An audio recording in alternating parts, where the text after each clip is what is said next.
Graças a Deus por nosso Senhor Jesus Cristo. Graças nós rendemos ao Senhor pelo seu amor, pelo seu carinho, pela paz que Ele nos concede cada dia, de estarmos na presença dEle. Hoje nós vamos falar sobre as lições espirituais pós-Jordão. Depois, quais são as lições espirituais depois que o povo de Israel atravessou o Rio Jordão, né? Quais foram os benefícios espirituais alcançados pelo povo de Israel? Mas antes de nós falarmos sobre as lições espirituais pós-Jordão, nós vamos falar sobre a travessia. Como foi essa travessia, né? Nós vamos abrir a nossa Bíblia lá no livro de Josué, no capítulo 3, no versículo 10, nós vamos ler um pouco sobre como foi a travessia do povo de Israel ali no Jordão. Diz assim: disse mais Josué: nisso conhecereis que o Deus vivo está no meio de vós, e que de todo lançará de diante de vós os cananeus, os heteus, os heveus, os ferezeus, os girgaceus e os amorreus e os jebuseus. Essas são as 7 nações que Deus prometera que lhes daria na mão do povo de Israel, as 7 nações que ocupavam o território do outro lado do Jordão. Nós sabemos que Deus prometeu toda a terra dos cananeus para o povo de Israel. Então, Josué apronta o povo para a travessia milagrosa.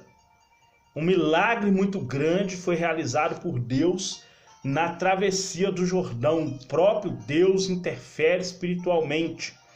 E Josué asseverou-lhes: o Deus vivo está no meio de vós. Irmãos, uma das maiores certezas que o cristão pode ter é que o Deus vivo, não morto, vivo, está nele, o Espírito Santo de Deus, para nós hoje. Porque nós sabemos que no Antigo Testamento Deus era transitório, por isso que o nome dele era o Eu Sou, é o transitório, aquele que transita. Hoje é o Deus conosco, o Emanuel, Deus habitando em nós. Por isso que a Bíblia fala que o seu tabernáculo estaria entre nós e que ele habitaria conosco, ou seja, ele estaria conosco. Então, por isso eles não apenas atravessariam o Jordão, mas aniquilariam toda a oposição. Espiritualmente falando, tudo que se opõe a nós, por nós termos hoje a moradia do Espírito Santo em nossos corações, nós conseguimos vencer. A garantia da vitória fundamentava-se na santificação, obediência e no cumprimento de toda a estratégia divina.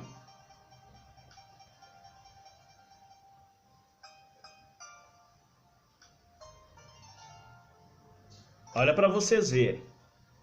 Obediência. Por isso que a Bíblia fala que o obedecer é melhor do que ele oferecer o sacrifício. Está lá no livro de Oséias. Israel marcha após a Arca do Concerto.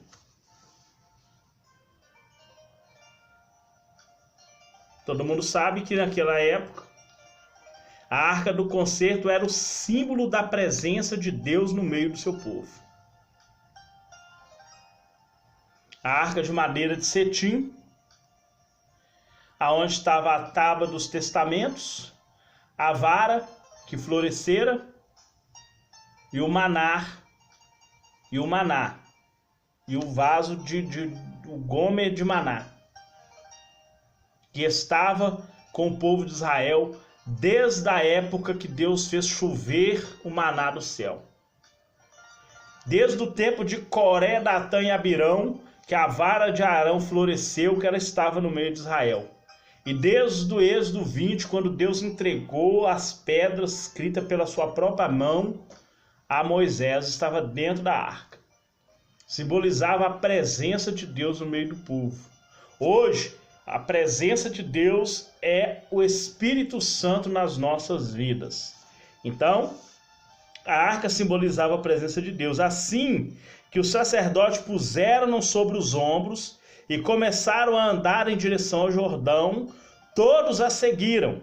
No momento em que chegaram às margens do Jordão, seus pés tocaram nas águas, as correntes que desciam parou imediatamente, formando uma grande parede, uma grande muralha. Você pode ler isso aí nos versículos 15 a 17. No livro de Josué 3, está aí, 15, Josué 3:15. E quando os que levaram a arca chegaram ao Jordão, e os pés dos sacerdotes que levaram a arca se molharam na borda das águas, porque o Jordão transbordava sobre todas as suas ribeiras, todos os dias da cega, todos os dias da cega. Então pararam-se as águas que vinham de cima, levantaram-se num montão muito longe da cidade de Adã, uma cidade longe, a quilômetros de distância para trás. A água parou, inundando ainda mais algumas áreas, para que o povo passasse. Aqui vemos que a submissão do crente é pré-requisitada para o agir de Deus.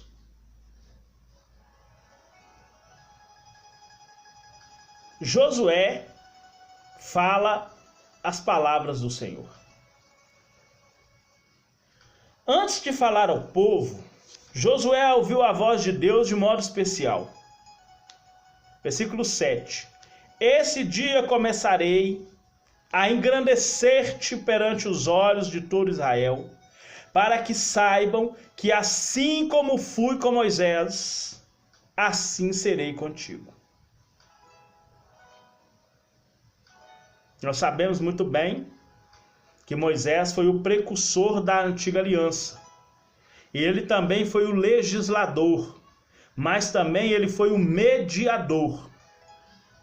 Então ele, como legislador, como um pastor, cuida das ovelhas, Moisés foi designado por Deus para levar o povo até a terra de Canaã. A liderança de Josué seria confirmada diante do povo, pois Deus o engrandeceria. O Senhor deu-lhe a certeza de que ele não estaria só. Então, o povo atravessa o Jordão, versículos 14 a 17. Esse milagre foi uma evidência clara de que o Deus vivo estava presente entre o povo. Com essa demonstração evidente do seu poder, Deus fortaleceu a fé do seu povo para enfrentar os desafios da conquista da terra prometida. A arca do concerto era a certeza da presença de Deus entre o povo, pois ela estava à frente e todos o que havia tinham certeza de que Deus estava ali. Deus era o centro de tudo e Josué o líder para conduzir o povo à grande vitória. Os sacerdotes conduziam a arca e quando molharam os pés na borda da arca, na borda do rio Jordão, o grande milagre aconteceu. Os racionalistas, por não conhecerem a Deus, têm dificuldades em acreditar nesse milagre. Mas eles alegam que o texto é uma alegoria, uma lenda, como se Deus dependesse de argumentos, de homens para validar o que está escrito. Eu lembro uma vez que eu fui pregar numa determinada igreja e depois eu vi o pastor com outra mensagem contradizendo o que eu estava pregando. Isso não tem problema. Eu quero ver alguém criar outro livro para dizer que o que não está aqui não é verdade. Contradizer o que uma pessoa prega é fácil. Eu quero ver escrever um livro e falar, esse aqui não vai acontecer. Eu quero ver alguém escrever um livro para invalidar o que está escrito nesse aqui.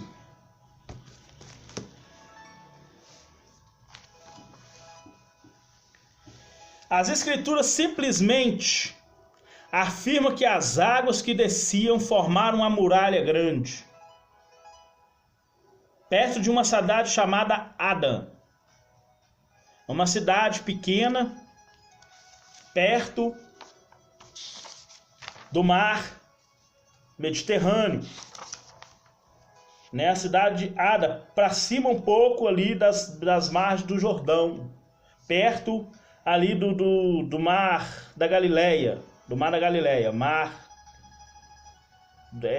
Mediterrâneo não, mar da Galileia, um pouco antes do mar da Galileia, estava a cidade de Adã. Então, Deus mostrou seu poder perante todas as nações pagãs que viviam naquela região. Mas e depois que passaram o Jordão, que Deus confirmou a liderança de Josué, o que aconteceu? Quais são as lições espirituais dessa travessia? Olha o que diz no capítulo 5, no versículo 9. Olha a lição espiritual. Disse mais o Senhor a Josué: revolvi, tirei de sobre vós o opróbrio do Egito, pelo que o nome daquele lugar se chamou Gilgal até o dia de hoje.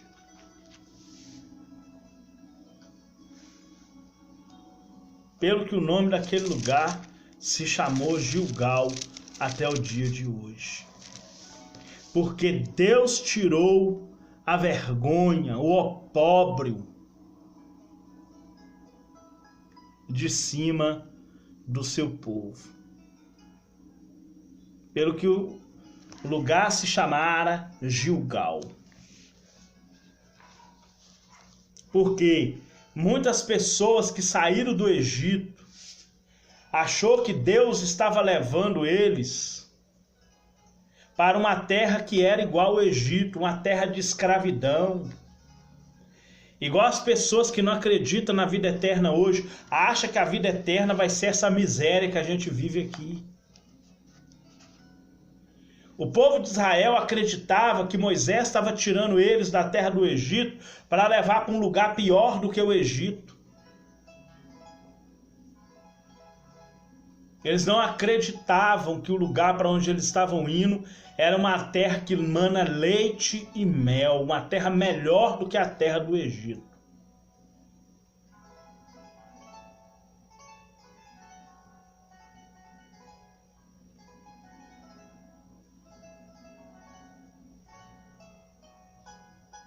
Terra do Egito era uma terra seca, uma terra que tinha que trabalhar muito para que as coisas produzissem, para que as coisas tivessem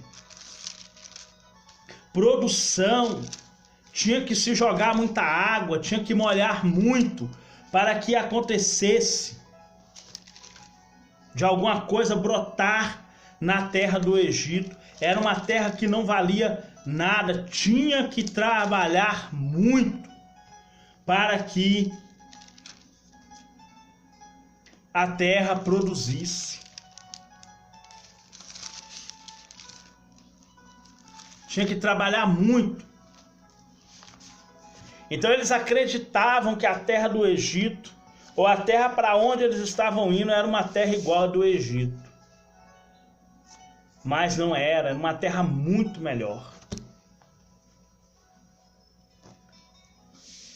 Mesmo diante da milagrosa experiência da travessia do Jordão, o povo de Deus precisava entender que a conquista da terra prometida estava começando.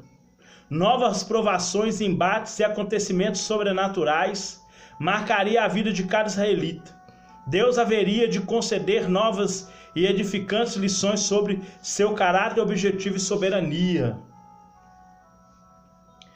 Lições do memorial de pedras. Josué 4:3, 2 memoriais, Josué 4, do 3 ao 9. Seguindo a orientação divina, Josué ordenou que 2 memoriais fossem erguidos com pedras retiradas do Jordão. Um memorial no alojamento, no verso 3, e outro no meio do Jordão, no verso 9. A ordem do Senhor era a seguinte: 12 homens, um de cada tribo, deveria recolher 12 pedras do Jordão e com elas edificar um memorial ao Senhor no acampamento. Essas pedras deveriam ser levadas para Gilgal.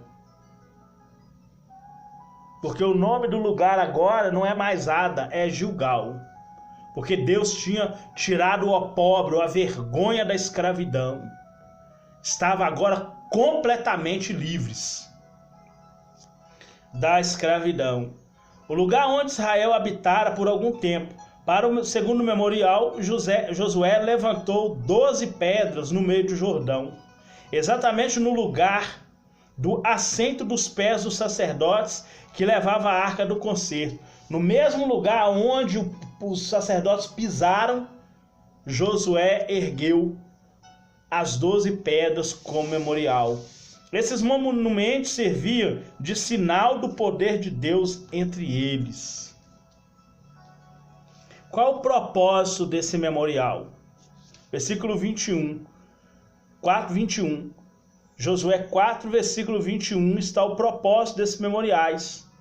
Aqueles monumentos tinham o propósito de lembrar às gerações futuras os feitos milagrosos do Senhor no Jordão, quando no futuro vossos filhos perguntarem a seus pais dizendo: o que significam essas pedras?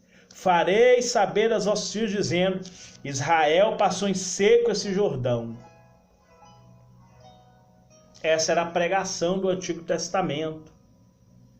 Hoje, o memorial é a ceia do Senhor, onde Jesus fala: olha, fazer isso em memorial a mim, em memória de mim, para que você lembre a você e a seus filhos que eu morri na cruz para te salvar, que eu sou seu libertador, que eu tiro a vergonha do pecado sobre você. Naquela época, os memoriais de pedra era para lembrar que o povo de Israel passou em seco pelo Jordão. O memorial hoje é a ceia do Senhor. O esquecimento é comum ao ser humano. Facilmente nos esquecemos das bênçãos que Deus bondosamente nos concede. Israel jamais poderia esquecer dos feitos sobrenaturais de Deus operados em seu favor. Mesmo que aquele povo contemplasse aqueles memoriais de pedra, se lembraria dos poderosos atos do Senhor, libertados do Egito e fazendo-os passar a pé enxutos, tanto pelo Mar Vermelho quanto pelo Jordão. Com essa história, aprendemos a lição do nosso dever de relatar às gerações futuras nossas valiosas experiências com Deus. Tudo que o Senhor tem feito em nossas vidas deve ser partilhado com os novos convertidos. Devemos erigir nossos monumentos espirituais. Se não ensinarmos hoje a palavra de Deus aos jovens, amanhã assistiremos à degeneração da sociedade.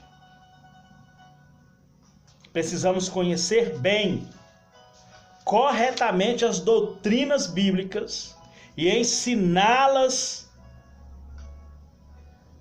em toda parte, a partir das crianças. A experiência de Gilgal, 5 do 1 ao 9. Gilgal, o lugar da renovação do pacto. Josué 5 do 1 ao 9. Também foi nessa cidade que Josué renovara o pacto divino estabelecido com Abraão, conhecido como pacto israelita, ou concerto com os israelitas. Deus ordenara: torna a circuncidar os filhos de Israel, que era o sinal da promessa. Como podemos ver, a conquista de Canaã estava intrinsecavelmente vinculada à obediência do povo de Deus.